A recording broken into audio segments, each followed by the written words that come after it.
আছে তাদের সাথে বসেছি, হাইওয়ে পুলিশ, নৌ police, rail police, BRTA, BIWTC, আমরা যেখানে যেখানে যাদের দায়িত্ব পালন পরিবহন মালিক সমিতির নেতারা এখানে আছেন বারংবার বসেছে। তারপর ধরেন শ্রমিক যারা নেতা আছেন তাদের নিয়ে বসেছি, কিছু সমস্যা চিহ্নিত করা হয়েছে এবং সেগুলি সমাধানও করা হয়েছে। মনে রাখতে হবে প্রায় 1.5 কোটির উপরে মানুষ, এবার আরও 1 কোটির কাছাকাছি আবার আপনার কুরবানিযোগ্য পশু, তো এটাও তো পরিবহনের ব্যাপার। প্রায় 2.5 কোটি মানুষ এবং কুরবানিযোগ্য পশুকে মাত্র 3-4 দিনের মধ্যে পরিবহন করার একটা বড় চ্যালেঞ্জ। আমাদের যে অবকাঠামো, আমাদের যে আপনার ধরেন বাস, ট্রাক, যানবাহন যা আছে, এটা বড় চ্যালেঞ্জ হয়ে যায় 3 দিনের মধ্যে।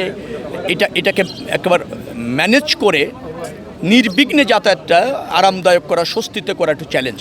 তো সেই চ্যালেঞ্জ যেগুলি আছে সেগুলি আমরা সমাধান করার চেষ্টা করছি। আমি ধারণা করছি বা মনে করছি আপনাদের সবাই সহযোগিতা থাকলে, জনগণ একটু সচেতন হলে, আবার প্রাকৃতিক দুর্যোগ যদি আবার না হয়, তাহলে আমার মনে হয় যে মানুষ স্বস্তিতে এবার ঈদ যাত্রা নিশ্চিত করতে পারবো।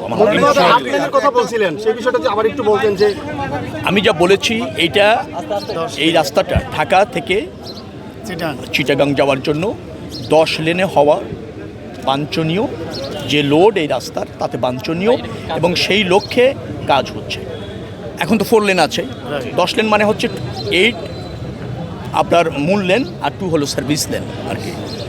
এরকমভাবে কাজ হচ্ছে। প্রকল্প বাস্তবায়ন করবার জন্য তার অনেকগুলি প্রাক প্রস্তুতি থাকে, আপনারা জানেন, এত বড় প্রকল্প। তো সেই প্রাক প্রস্তুতি চলছে। এটা যেহেতু অগ্রাধিকার পাবে, বিকজ এটা একটা গুরুত্বপূর্ণ সড়ক এবং বাংলাদেশে আমার মনে হয় সবচেয়ে গুরুত্বপূর্ণ। ঢাকার থেকে যেগুলি সড়ক বিভাগীয় জায়গায় গিয়েছে, ঢাকা খুলনা, ঢাকা সিলেট, ঢাকা চিটাগাং, ধরেন মানিকগঞ্জের দিকে যেটা গিয়েছে, ঢাকা আরিচা, এগুলি সব, ঢাকা রংপুর, এর মধ্যে সবচেয়ে গুরুত্বপূর্ণ সড়ক এটা। সবচেয়ে বেশি চাপ, বেশি যান চলাচল করে এই সড়কে। অতএব এটা আমাদের কাছে প্রাধান্য পাচ্ছে।